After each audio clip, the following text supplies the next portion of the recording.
Olá, tudo bem? Muito obrigado pela sua audiência. Nós estamos começando mais um Baú de Votor e hoje eu trago um amigo que ele pesquisa toda a história de Votuporanga, é um aficionado na história de Votuporanga e ele tem uma página de Votuporanga antiga, enfim.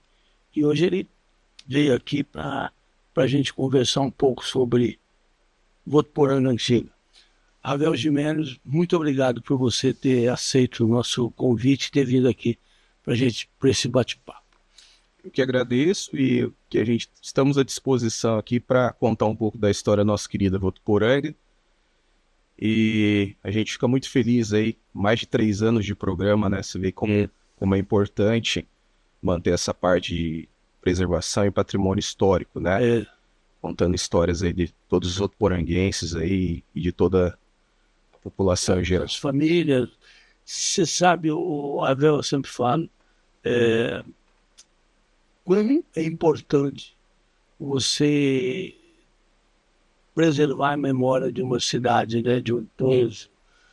Isso é importante porque eu já vi várias pessoas dizendo que nós precisamos entender o nosso passado para a gente saber por que nós estamos e como que nós estamos no nosso presente, né? Então isso então nós temos que conhecer o passado para entender o presente. E esse trabalho que você faz também é maravilhoso porque tem esse foco, né?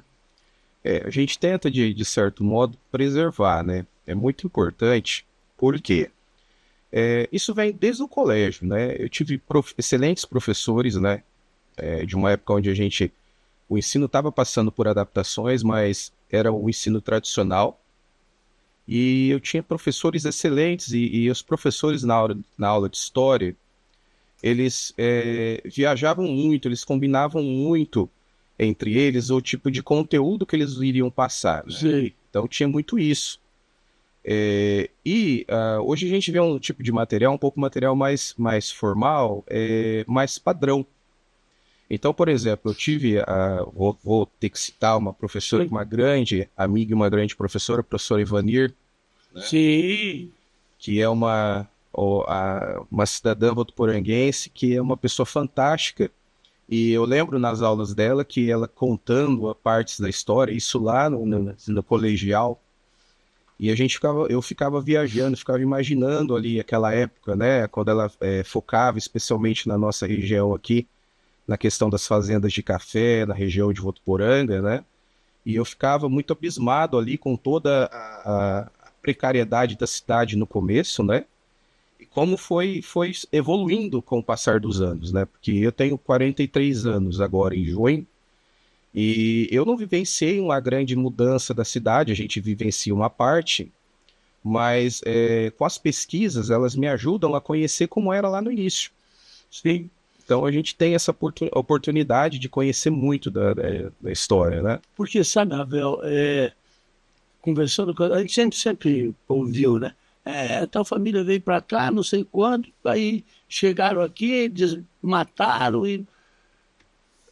mas a gente não se apega à dificuldade que era, né? Por exemplo, um dia eu perguntei para vocês normalmente via família, Sim. via filhos, tal. Como é que seus pais chegaram aqui, pegaram mato, como é que tinha, lógico, uns barracões aí, mas assim, meu, chegava, construía a casa, desmatava no machado ali um pedacinho, construía a casa de pau a pique, de barro, e era relativamente rápido, né, para fazer isso, né, mas aí depois tinha que furar o poço, tinha que achar água. Teve gente que falou que os pais deles furaram 4 poços para achar água. Quer dizer, você vai, fura, não deu água, aí você vai. Quer dizer, a dificuldade que as pessoas tinham para viver naquela época, né? Então isso é muito importante a gente ter essa noção, né? A nossa juventude, eu falo isso porque as pessoas hoje, esse trabalho de história que a gente faz, realmente é para manter a preservação e mostrar para as pessoas como era difícil aquele tempo. Porque a gente sempre ouvia muito, né, dos avós, né, dos pais, se naquele tempo era muito complicado, mas a gente não consegue hoje, com a tecnologia que a gente tem, por exemplo, furar um poço. Você liga num serviço, hoje você contrata o serviço, o cara vai lá, faz a escavação, perfura o poço, em, sei lá, 2, 3 dias você já tem água potável, já tem a bomba que puxa, Caixa, já tem caixa, né? E você já tem um reservatório de água ali, que a gente sabe que, você comentando isso, né? Casa de pau a pique. Naquele tempo você não conseguiria trazer, né? Teria que ter uma olaria aqui, como houve no início, várias, várias olarias. para poder construir, fabricar os tijolos ali para conseguir montar uma residência, né? Montar um comércio mais robusto, porque o pau a pique também, depois de um tempo, ele vai se melhorando e fica nisso, né? E é o que a gente analisa, né? Eu costumo falar assim, por exemplo, para contextualizar esse exemplo que você comentou, tem um exemplo sensacional que eu falo com os amigos, com as pessoas que me perguntam. Recentemente a gente passou por obras de adequação da Rua Amazonas. Sim. Né? Lá atrás houve a questão de aumentar um pouco a calçada, né? O calçadão, né? Fazer um reparo ali numa parte da Rua Amazonas. Isso a gente está falando de 10 anos atrás, às vezes nem isso. Sim, sim, sim. E você viu o transtorno que era, né? Os comerciantes ali ter que limpar o comércio de tempo em tempo, de hora em hora, porque a terra que tem aqui embaixo é uma terra batida, é uma terra ali que existia na época. Então, uma forma de contextualizar com as pessoas hoje é falar, lembra do transtorno que foi a Rua Amazonas?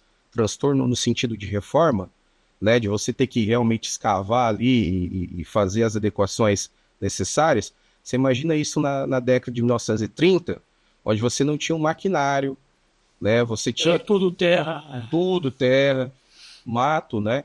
Então a gente passa hoje, a gente não vê muito um pouco da fauna e da flora da época, né? Mas você ainda encontra algumas picadas ali que você consegue ver na rodovia ali, sentido Votuporanga, Cosmorama, São José do Rio Preto. Você vê algumas matinhas ali que retratam bem o que era. Sim. Né? De tudo fechado e de difícil acesso. Né? A gente conversa com amigos e eles comentam, por exemplo, aqui da Praça da Matriz para ir, por exemplo, ali na Vila Marim, era quase que uma viagem, porque você tinha caminhos bem estreitos para passar, né? Hoje... Conversando com as pessoas que vieram antes, a cidade acabava aqui na rua Acre, aqui depois era plantação de algodão. E falando desse negócio de terra, de poeira, eu conversei aqui com o psiquiatra, doutor José Rubens Naime. Sim. E ele falou que quando ele era garoto, ele foi trabalhar numa loja de roubo. Aí eu falei, e o que você fazia? Ele falou, eu ficava com o espanador limpando a poeira. Você tinha que ficar o dia inteiro limpando a poeira, porque aquilo não tinha muito carro e tal, mas o vento e tal. Então, quer dizer, era todo muito complicado. Sim. Eu lembro, na minha casa, quando fez um poço, era um senhorzinho, que era até muito engraçado, ele tinha um cachorrinho ensinado, que morria, levantava, deitava, ele... O cara tinha uma enxadinha e um enxadãozinho, que cabia pequeno, e o cara ia furando aqui, e aí tinha o balde que descia, ele punha a terra, levantava esse balde. Quer dizer, eram dias. Sim. Até achar terra, quer dizer, era tudo muito complicado, né? E agora nós estamos aí com essa, né, tecnologia. Mas você nasceu em Votuporanga? Sim, sou nascido aqui, né? Minha família é de Américo de Campos, né? Mas eu sou nascido aqui em Votuporanga, né? Nasci aqui em 1983, na Casa de Saúde, Dr. Jamilo, na época ainda. E sou nascido e criado aqui em Votuporanga já. E como é que você já disse que você gostava muito, mas como é que você começou a entrar, você começou a perceber que estava no teu sangue você preservar a memória de Votuporanga? Como é que isso aconteceu? Bem, muito pela curiosidade, né? A gente passava por locais aqui da cidade, porque eu tenho muita lembrança, sempre trabalhei desde pequeno. Trabalhei no comércio desde os 12 anos de idade. E naquela época, década de 90 ali, a gente via muitos prédios ali sendo construídos, né? E essa evolução. Então eu ficava me perguntando, poxa, mas você via, por exemplo, você passava ali pela Rua Amazonas, você via um monumento ali, e você falava, nossa, quem que é? O que significa? Ou às vezes você passava numa rua ali, Rua Theodor Willi. Nossa, mas quem é Theodor Willi? Né? E muitas dessas curiosidades não estavam acessíveis, né? Não existia. Nosso tipo de pesquisa era o professor passava a história do Brasil. A gente ia para a biblioteca municipal ali na Rua São Paulo, pegava os livros que estavam ali, né? As bibliotecárias sempre muito atenciosas com a gente, e a gente olhava os livros ali, lia, estudava, fazia um resumo e pegava a folha de almaço ali e escrevia. Tinha Barça. Não sei se você pegou a Barça. Peguei, sim, aqueles exemplares, né? E era muito caro. Às vezes fala assim, poxa, é massivo falar disso. Mas é importante a gente falar isso para que as pessoas contextualizem os mais novos, como era difícil mesmo. Porque você não tinha, por exemplo, escritas regionais, você tinha acesso a livros, mas não era muito raro. O Votuporanga teve aqui na nossa biblioteca, teve uma biblioteca ali, muito bom. No ano 2000, que eu escrevi um livro de verbetes, eu morava em Rio Preto, eu vinha com o notebook, sentava, as meninas maravilhosas, atenciosas, elas me forneciam as notícias, quer dizer, de jornais de 1950, 52, então você ia fazendo, né? Quer dizer, era essa a nossa pesquisa. Não havia Google, né, para a gente pesquisar. E isso era fundamental para a gente, né? E o seu livro foi uma referência para mim também quando a gente começou a pesquisar, né? A gente tinha os livros aí, os três do professor Edvard Coruripe, né? Tinha o Costinha, que hoje o museu recebe o nome dele, né? A gente tinha o seu à época também, o professor Rossato, né? O Rossato escreveu né? Escreveu, acho que Votuporanga em 3 dimensões, mais alguns ali sobre folclore. E o Rossato era uma figura fantástica. Não sei, estou falando isso. Não, acho que ele já faleceu. Não está vivo. Eu acredito que esteja vivo, porque a gente não recebeu mais notícias. Mas o seu Rossato também foi meu professor e era uma enciclopédia ambulante, era um gênio. Papo maravilhoso. Sempre. Papo maravilhoso. Uma pessoa muito atenciosa. Teve o Jorginho fez um, né? Sim, o Jorge Xavier fez um também, né? O Diogo recentemente aí, depois de anos de esforço aí, conseguiu montar também, né? E você estava falando disso, eu lembro, quando eu comecei a pensar no livro, eu falei, vou começar por onde? E eu fui na Câmara Municipal e o Cunha era o secretário da Câmara. Lembro. Eu falei, o Cunha gosta de escrever, assim, ele contei a história, ele ficou empolgado. Eu falei, por onde eu começo? Ele falou, por que você não começa falando os nomes de rua de Votuporanga? Quem são? Eu falei, ele me tirou cópias, porque antigamente era assim, hoje acho que mudou. O vereador indicava, e aí se aprovava, e aí você tinha um currículo e tal. Aí eu comecei a ver isso. E eu comecei a perceber, Abel, que tinha uma boa quantidade de lenhadores, quem chamava de lenheiro, e cainheiros. Falei, nossa, mas receber nome de rua, os caras têm alguma importância, né? Aí eu fui tentar pesquisar. Aí, claro, a estrada de ferro parava aqui. Era vapor. Você precisava de lenha para abastecer. Então os lenhadores cortavam e os carrinheiros levavam para lá. Quer dizer, olha só a mudança que nós tivemos, né? Quer dizer, isso é de extrema importância. Inclusive a ferrovia foi muito importante, né, Abel, para esse... Sim. Nós fizemos, né, através da Lei Paulo Gustavo, uma lei de incentivo ao audiovisual, um documentário, né, definido como a Estrada de Ferro Votuporanga, né, e onde a gente relata, contando um pouco da história da Estrada de Ferro Araraquarense, né, a Estrada de Ferro de Araraquara, né, a EFSA, contando ali de Araraquara, né, a gente dividiu esse documentário e a gente conta muito dessa parte como a Estrada de Ferro ela trouxe o progresso, tanto para Votuporanga quanto por onde ela passou. Sim. Você vê em São José do Rio Preto, ela ficou estagnada ali quando chega em Rio Preto, acho que chega em 1914, né, chega um pouco antes, inaugura em 14.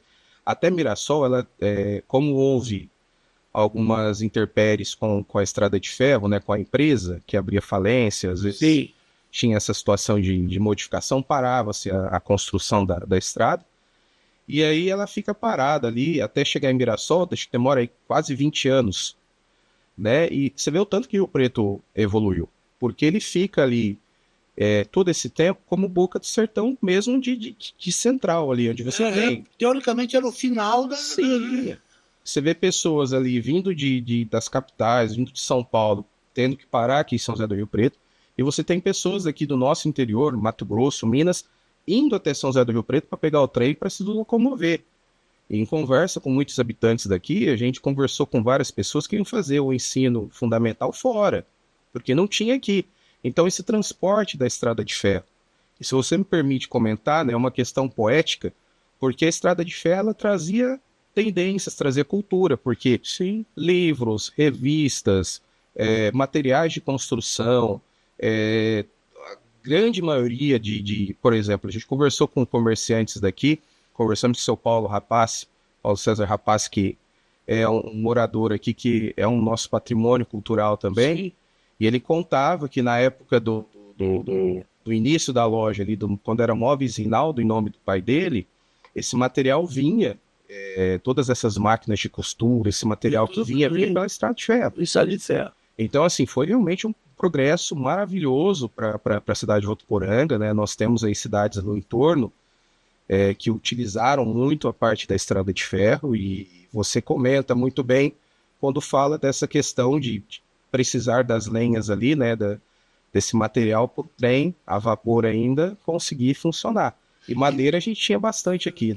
Tinha.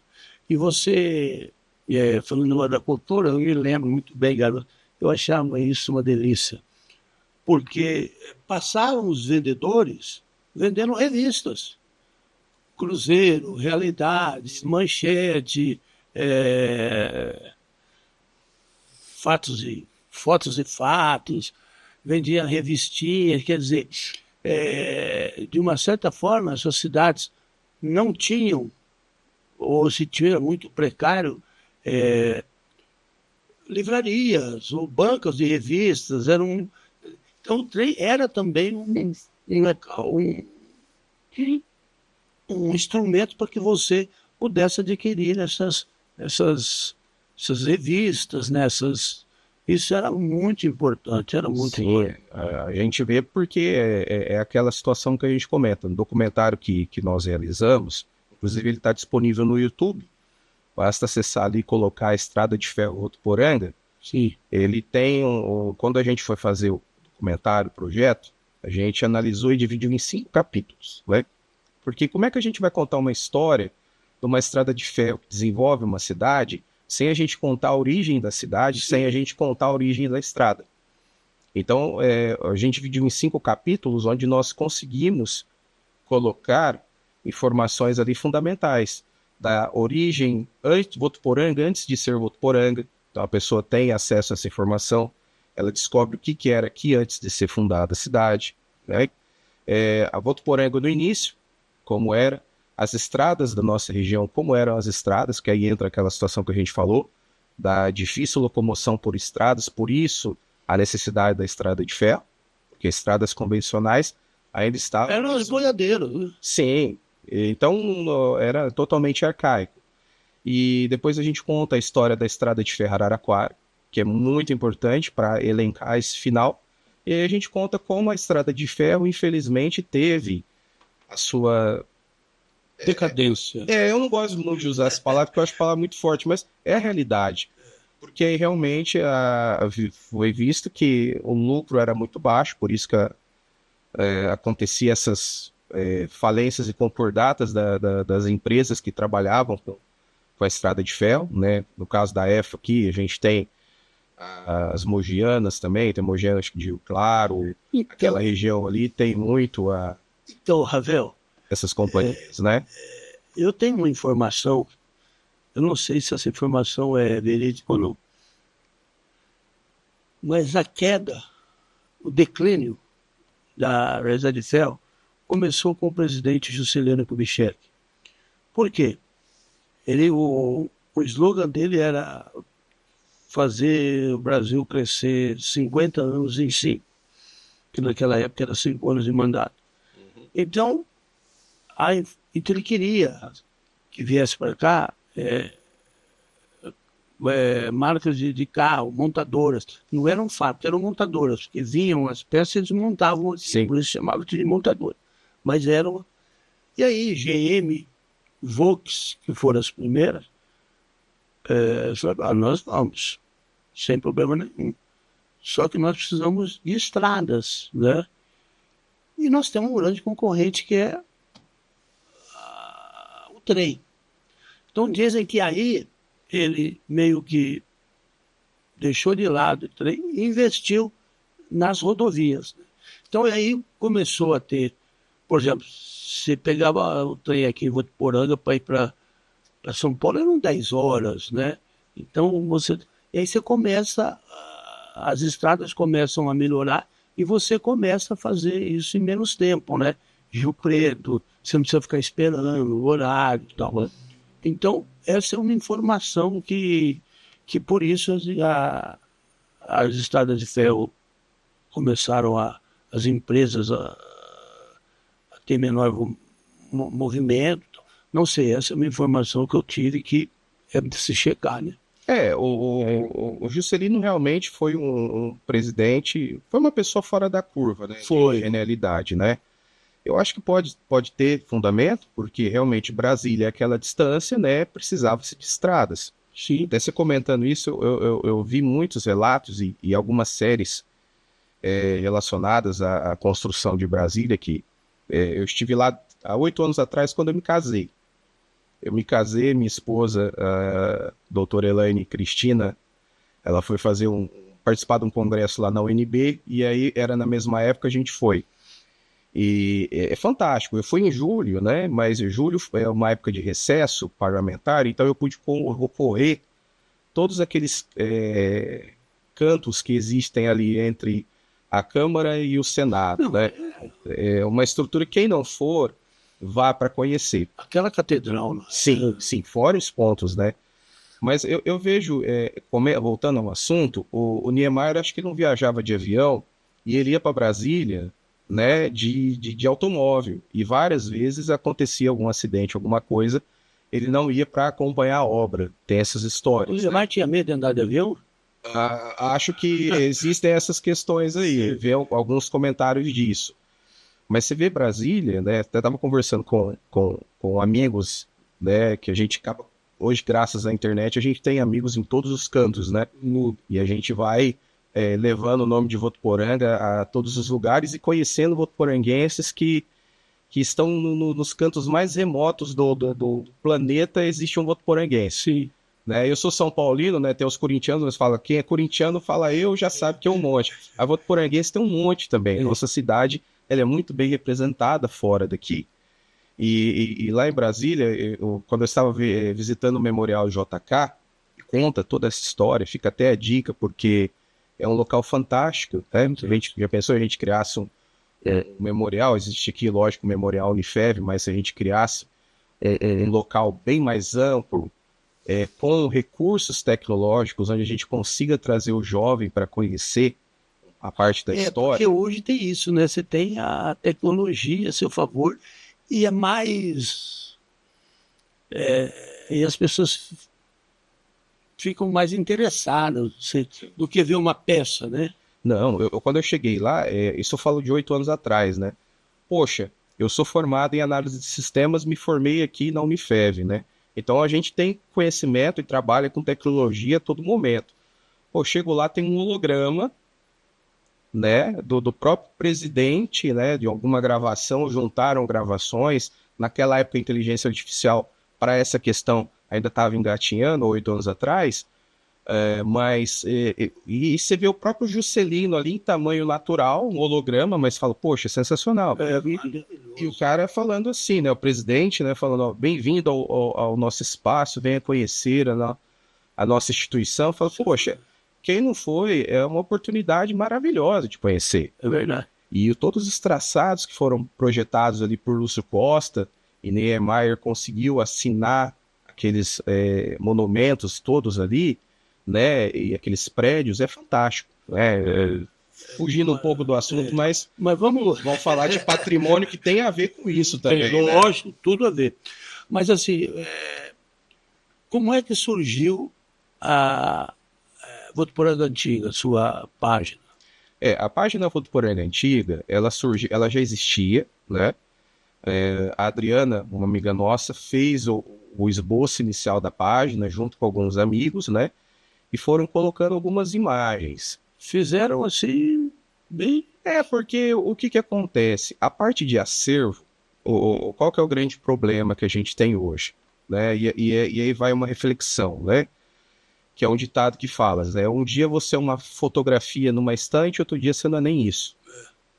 O que acontece é que muitos desses materiais, principalmente fotos e vídeos, né? Eles foram se perdendo com o tempo.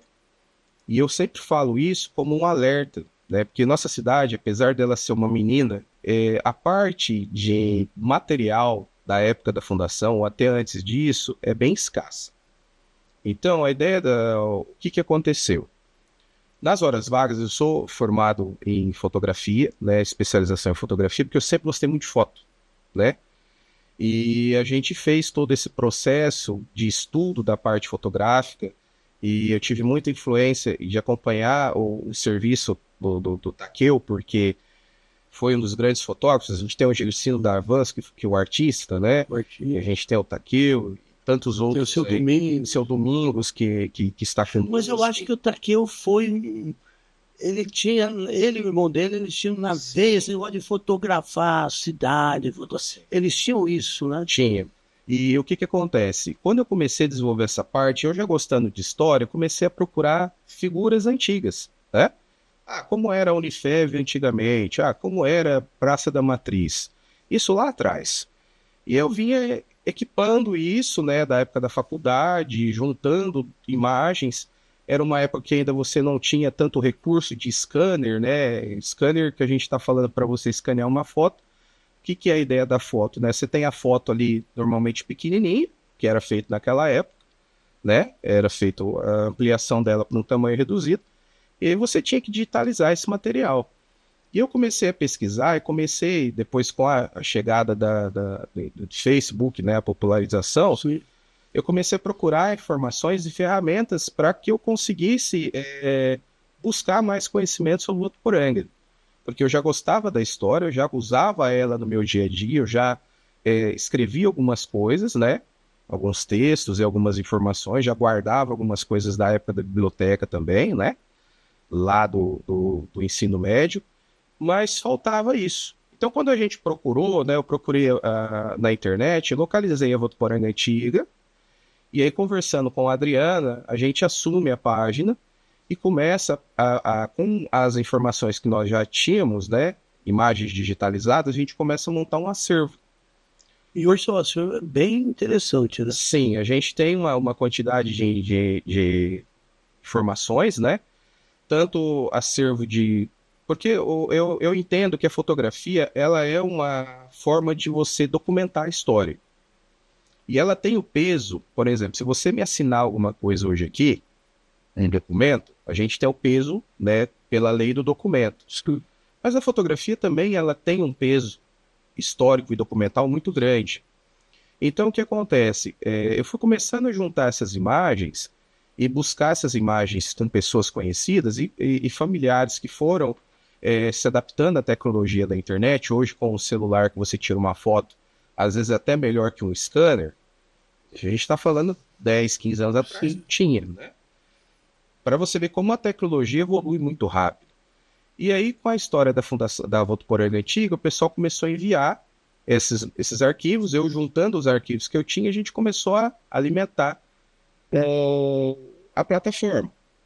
Eu já tinha uma página na internet onde eu colocava essas informações, né, algumas fotos da cidade, alguns textos, e a gente foi juntando isso. E a população foi abraçando e foi mandando essas E aí você informações. começou a publicar no Diário de Votuporanga. Sim, o diário a gente fez, foram 2 ou 3 anos no diário, né, de Votuporanga, onde a gente definiu uma coluna chamada Coluna Votuporanga Antiga. À época eu mandava essas fotos, publicava, e o Danilo Camargo, à época, falou assim, ó, você não quer colocar no jornal? E a gente começou a publicar no jornal. O que ele tinha da memória, que, por sinal, o seu Nelson Camargo fazia muito bem, era registros antigos das fotografias com informações adicionais. Então é isso que eu ia te perguntar, o Abel. Por exemplo, você recebe a foto, que nem eu vi ontem, hoje, do primeiro prédio da prefeitura, que era onde hoje é a Concha Acústica. Oh, legal, estilo não sei o quê. Mas a gente tem poucas informações, né? Quem construiu, como construiu, por que que desmancharam, que para mim é um crime, né, desmanchar aquela prefeitura. Como é que você faz para você pegar essas informações? Elas vão chegando, você vai, aos poucos, vai crescer. É um quebra-cabeça, na verdade, né? Porque o que que acontece? Como a gente pode organizar isso? Como a gente faz hoje? Eu falo a gente, mas na verdade eu acabo fazendo isso porque é o amor por Votuporanga que me motiva a fazer isso e cada vez cresce muito mais. Então o que que eu faço? Normalmente eu pego essa imagem. Na especialização em fotografia, a gente analisou alguns temas e aí eu fiz um TCC em uma dessas especializações que fala sobre análise de Votuporanga, de 1937 até a fundação da Comarca em 1945, né? Que é criado o município de Votuporanga, já comarca e feito todo o processo. Isso, exato. E o que que a gente faz? A gente analisa dois elementos, né? O elemento iconográfico e o elemento iconológico, né? Que são dois elementos que é utilizado na pintura. Quando você vai analisar um quadro, existe um fotógrafo muito famoso que trouxe essa introdução para a fotografia, escreveu alguns livros sobre isso, e a gente pega essas informações e a gente começa a analisar. Então, o que que eu vou fazer? Eu vou analisar com textos que existem na época e com depoimentos. Porque o que acontece? Eu vou conversar com pessoas que viveram essa época. E aí que é o trabalho maior, porque eu não vivi essa época. Se você me perguntar como foi a construção do Campus Norte, lá da fundação, eu consigo te falar porque era o Colégio Técnico Agrícola, o CTA, porque eu vivenciei isso. Mas te perguntar como é que foi do Estádio Municipal Plínio Marim, você já não sabe. Naquela época eu não era nascido, eu não vivi isso. Então o que que eu tenho que fazer? O trabalho é dobrado. Por quê? A gente vai conversar com moradores, com pessoas que viveram aquela época. E as pessoas vão contando elementos, a gente vai juntando esses elementos e vai montando. Quando a gente publicava no diário, e eu tenho muita vontade de transformar aquele material em livro, que foram mais de 100 colunas, né? Com fotografias. Fernando Marcos fez isso em Rio Preto. Sim, o Fernando fez maravilha. O Fernando escreve para o diário da região há muitos anos, né? E o Fernando é também um amigo, né? Seu amigo meu, amigo de todo mundo aí que trabalha com essa parte de história, né? É fantástico. Porque ele tem, a gente estava conversando antes aqui, ele tem um material muito vasto de informação. Verda referência. Sim, sim. Sensacional. E o que que acontece? A gente vai juntando isso. Então, mas Abel, uma coisa aqui eu sinto isso. Uhum. Às vezes eu trago uma pessoa dar uma informação, não que ela queira mentir, então, mas é dela. Outro vem falar a mesma coisa com as informações não batem. Eu fiquei, quando eu escrevi o livro de Votuporanga, lá em 2000, eu fiquei nessa sinuca de bico. Poxa, que é verdade e o que não é, né? De repente você fala uma coisa. Aí alguém, não me lembro quem, falou assim, cara, publica coisa que foi registrado. Sim, é o que a gente faz. Né? Então, por exemplo, aqui teve uma figura muito famosa, Miguelão, que era uma pessoa maravilhosa, tá? E depois deram um cargo para ele de chefe de quarteirão, não sei, ele virou inclusive ele bateu num cara, e o pai dele veio lá e matou o Miguelão, virou uma pessoa. E eu tinha algumas pessoas que eu confiava, eram meus amigos, e falavam, não, eu sei o Miguelão, isso, mas aonde está? Falaram, está na minha memória. Então, quer dizer, não dá para confiar, certo? Mesmo você tendo certeza que a pessoa não esteja mentindo, mas você tem que ter algum parâmetro, não é? É. Aí é na base da escrita. Então, por exemplo, o caso do Miguelão, né? A gente tem registros no livro do Costinha. Do Costinha. Tem um livro dele que fala, quando ele vem de Pernambuco, acho, salvo engano, né? Pra cá, ou da Lagoas, não me lembro agora, né? Nordeste do Brasil, daquela região ali. Ele vem para cá e ele testemunha, ele fala no livro ali, relato de 2 assassinatos de fiscais de quarteirão, né? Que era o que o Miguelão utilizava. Isso. Então a gente busca essas informações. Sim. Aí eu vou te mais além. Por exemplo, a gente tem uma fotografia do Miguelão. Eu tenho uma foto dele. Ah, é? É. Onde eu acho essa foto? Essa foto é fácil a gente achar, porque a gente une uma informação com a outra.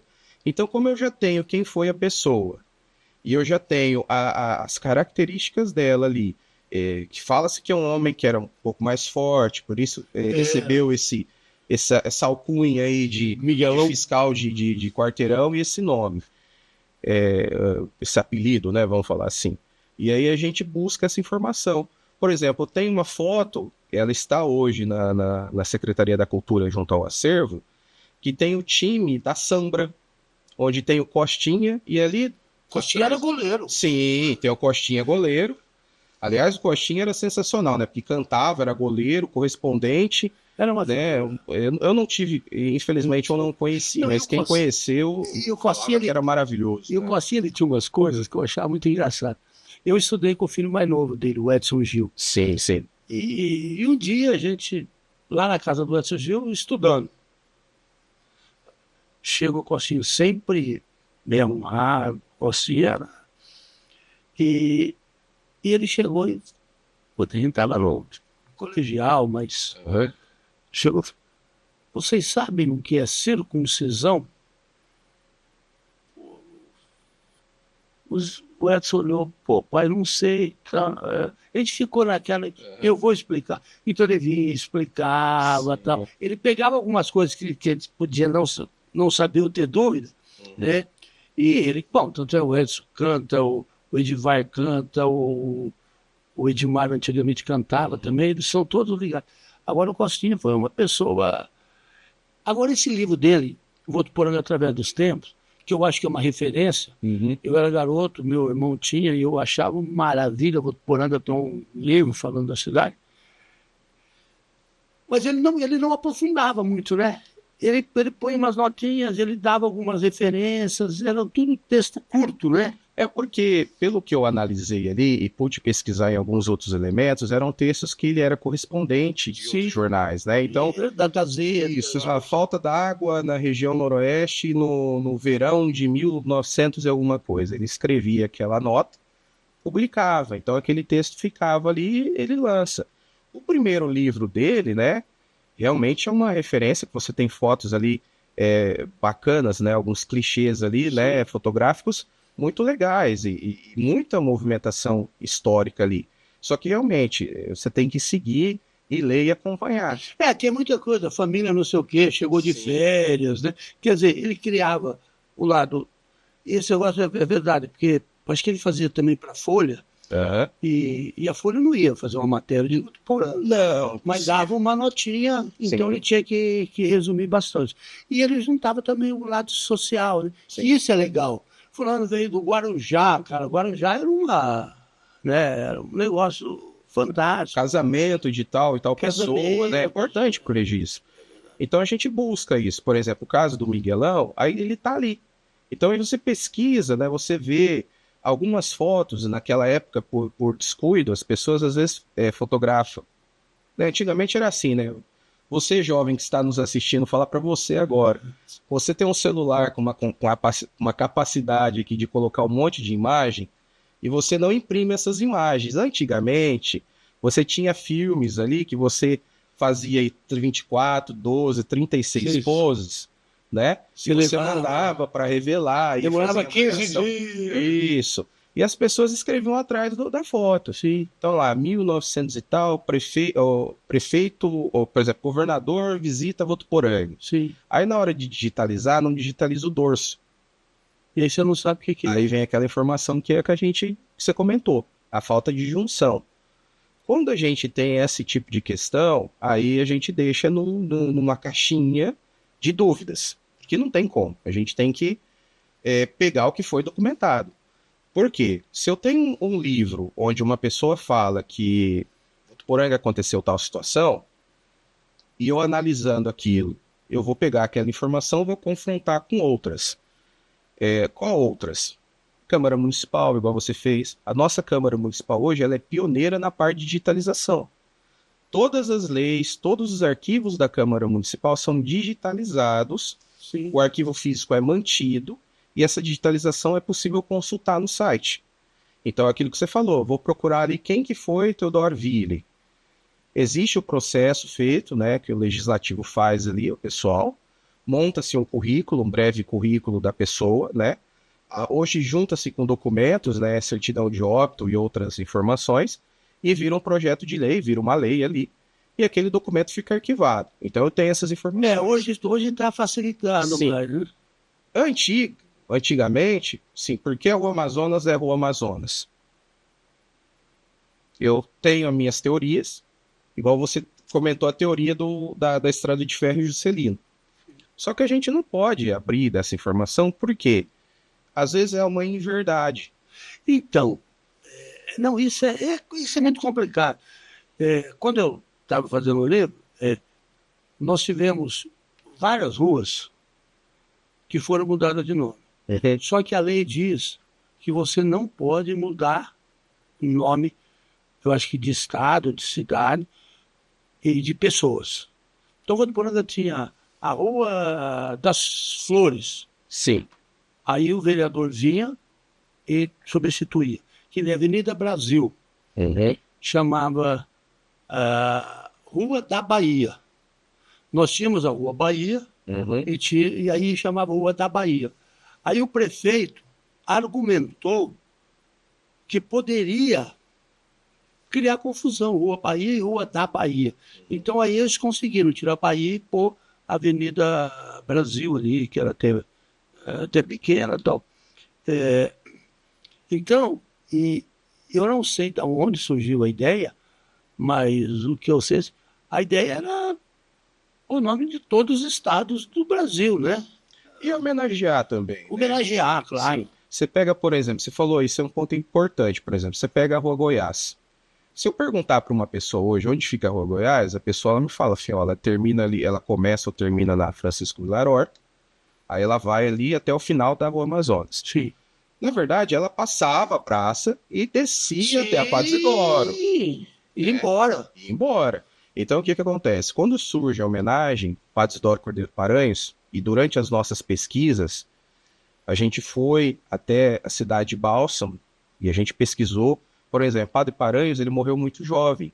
A cidade foi fundada em 37, ele a pedido de Dom Lafayette Liba, que era o bispo de São José do Rio Preto, vem de Bálsamo para cá celebrar a missa da fundação e outras missas também, né? Outras fazeres religiosos, e ele falece, se eu não me engano, em 1939 ou 38. Ele falece muito novo, porque ele tinha ele não tinha 40 anos, eu não me lembro agora, não me recordo, porque é uma história que eu peguei. 3 anos depois que o Votuporanga foi fundado. Isso, então assim, essa informação a gente não tinha.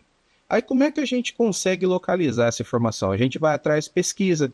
Eu tenho aquele santinho. Sim. Antigamente a pessoa morria, colocava ali, fazia um obituário, né, de bolso. Não, muita gente ia na igreja, né? E aí muita gente fotografava o defunto Sim, você tinha essa fotografia no termo fotográfico, chama fotografia pós-mortem, né? Pós-mortem. Era muito comum. Sim, sim. Apesar de mórbido, né? Mórbido. Mórbido. É estranho, né, gente? Hoje a gente está falando aqui, mas a gente está falando para todo mundo. É estranho, né? Mas era porque o que acontece? Não existiam fotógrafos disponíveis a todo momento. Então, às vezes a pessoa morava no sítio, você sabe dessa situação, porque você estudou isso também, e às vezes a pessoa vinha para a cidade 1 ou 2 vezes por mês, ou até antes disso. Então, às vezes acontecia isso, você ter um fotógrafo ali, e ali naquele momento, infelizmente, a pessoa morreu, já trouxe para a cidade, ou para o local onde vai ser velado, o fotografa ou o fotógrafo já, auxílio de aparato, já fazia isso. Mas aí o que acontece? Como é que eu posso afirmar hoje que o padre Isidoro Cordeiro Paranhos faleceu jovem? Porque a gente tem o obituário e o falecimento. Então isso é um documento, mas aí você tem que sair daqui de Votuporanga e procurar em outros locais. É o trabalho. E aí a gente conta com o apoio, né, sempre dos locais onde a gente vai trabalhar para pesquisa. Na Hemeroteca, São José do Rio Preto, o Fernando ajudou muito nessa parte também. A Secretaria de Cultura e Turismo, dentro das limitações, libera o acesso para a gente do acervo, e a gente vai pesquisando e vai juntando essas informações, né? Roberto, nós estamos caminhando para o finalzinho, mas eu queria que você me falasse disso daqui. Eu achei maravilhoso. É uma experiência, não é um projeto ainda, mas isso aqui pode virar um projeto, né? O que é isso? Essas representações que a gente tem aqui, o que acontece? A gente fala muito do patrimônio. Hoje, nossa cidade, ela passa por uma evolução, então a gente tem locais que não existem mais, né? A gente passa hoje muito, principalmente pelo centro da cidade, a gente vê muitos galpões, né, lojas, né? E ali existiam casas, existiam residências de pessoas, existiam elementos arquitetônicos ali que a gente poderia utilizar de pesquisa. Então, qual que foi o intuito? Em uma das especializações que eu fiz ali no Instituto Federal, no campus aqui de Votuporanga, a gente teve uma matéria relacionada à impressão, né, cultura maker, né, que é uma cultura americana, com base em fundamentos americanos, que é aquilo, faça você mesmo, né? Você tem uma necessidade. Fantástico. O que o Instituto Federal tem ali é um negócio maravilhoso, né? Sim, sim. Eu convido a população a conhecer, porque ali a gente tem, por exemplo, o Laboratório Maker, que hoje coordenação ali do professor Ricardo César de Carvalho. E o professor Ricardo é um amigo de muitos anos, e quando a gente finalizou, eu falei, Ricardo, eu gostaria muito de trabalhar com a questão de patrimônio. Então nós fizemos o nosso TCC relacionado ao patrimônio histórico. Então o que a gente juntou? A gente juntou a Cultura Maker, que é a impressão 3D. Isso aí é uma impressora 3D. Isso. O que acontece? Aqui, às vezes, a câmera não consegue detalhar muitos detalhes, não sei, enfim. Mas o que é isso aqui? Essa aqui foi a primeira igreja de alvenaria. Isso. Que ela ficava ali na praça, onde é a fonte luminosa, né? E o que acontece? A gente tinha imagens dela, mas é interessante a gente representá-la, porque ela não existe mais. Vindo aquela preocupação que a gente tem dos locais que estão sendo demolidos, né, para construção de novas edificações. Então, com base na Cultura Maker, que é a utilização da impressora 3D, a base na tecnologia, que é a inteligência artificial, nós pegamos, né, uma foto, né, porque a igreja a gente tem foto de alguns ângulos dela, e nós transformamos essa foto em um elemento 3D. Existe tecnologia hoje para isso, né, a inteligência artificial está aí para ser utilizada, e a gente tira a foto, pega a imagem, joga na inteligência artificial, ela elabora uma imagem tridimensional. Então, quer dizer, isso significa o seguinte: a pessoa que pode ver, pegar na mão o que foi a primeira igreja de Votuporanga, que não é a igreja matriz, não é a catedral. Isso, não é a catedral. Isso, quer dizer, isso é fantástico. Esse aqui é onde era... Hoje é o Palácio da Justiça. É que aqui, a pessoa de casa, por exemplo, não está em escala. Não está em escala. Né? O que acontece? Quando a gente demonstrou, por exemplo, esse prédio aqui, ele é um prédio que hoje ele é tombado, através de uma lei orgânica. É um prédio que foi Palácio da Justiça, foi o Fórum, foi sede da Câmara dos Vereadores, Câmara Municipal, e também foi o o cartório eleitoral, e hoje ele está inativo. É um prédio tombado. Então, o que acontece? A gente representa ele para manter como era a parte arquitetônica dele. Alguns detalhes a impressão 3D corta, Sim, mas, por exemplo, esse prédio ele existe. Esse prédio aqui ele não existe mais, porque no lugar dessa igreja é a Fonte Luminosa. Foi a primeira igreja, ela foi demolida. Houve a construção da nossa catedral, a igreja matriz. Aí depois, na década de 50, né, acho que 1955, foi a última missa. O Frei Arnaldo celebra a missa aqui. O bispo celebra a missa lá na igreja maior e depois essa igreja é desativada. Mas a ideia é o quê? A gente tem fotos dela, mas o interessante é o quê? A pessoa analisar os elementos que tem. O Ravel estava aqui Porque a pessoa consegue tocá-la, né? Sim, não, eu estava pensando, já imaginou ter um projeto da gente pegar a prefeitura que foi demolida primeiro ali, Sim. pegar, alguns pontos que foram demolidos. Tinha um castelinho aqui que foi demolido, Tinha. coisa mais linda. Tinha. E fazer disso como se fosse montar uma parte da cidade de Votuporanga com esse tipo sem ser foto, né? Porque isso aqui eu acho que é muito interessante, né? É uma ideia. Agora é um projeto difícil, né, de concretizar. Né? O que a gente fez? A gente quis, para contextualizar, né, finalizando, a gente quis mostrar que a tecnologia ela pode caminhar com o passado. Sim. E pode favorecer muito o desenvolvimento. Porque imagina, por exemplo, um deficiente visual conseguir... Perfeito. Com o tato, ele conhecer elementos e contextualizar. Então, o professor ele pode, no ensino de história, você pode imprimir, por exemplo, em 3D, ou você imprimir numa MDF, alguma coisa assim, numa impressora de corte, o mapa de Votuporanga, você pega a área central, coloca a antiga igreja aqui e a catedral aqui.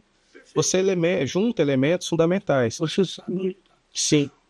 Olha, nossa, esse papo tá maravilhoso, mas nosso tempo realmente... Quem sabe a gente volta outro dia para a gente falar mais coisas, né? Claro, será um prazer. Fique à vontade. Mas, fantástico. Espero que você consiga dar prosseguimento, fazer a estação ferroviária, o Mercadão, enfim, nós temos muita coisa que poderia voltar a Votuporanga na época. Sim. Do passado. Abel, muito obrigado e sucesso. E espero que você continue com esse trabalho seu, que para mim é maravilhoso, para mim não. Para muita gente aí que gosta da nossa história é maravilhoso. E quem quiser conhecer a sua página, entrar lá, www. O que acontece hoje? Eu agradeço, né, o convite, né, para a gente colocar aí depois como funcionava essa parte da história de Votuporanga, a gente puder alimentar essa parte. Eu convido a todos que tenham imagens antigas da cidade que possam compartilhar com a gente. A rede social hoje, a gente tem a Votuporanga Antiga no Facebook e no Instagram, né? Votuporanga Antiga. A gente também tem a raveljimenez.com.br, né? Ravel, R-A-V-E-L, aí Jimenez com G final S, né? E só procurar ali Ravel Jimenez, Votuporanga, acha.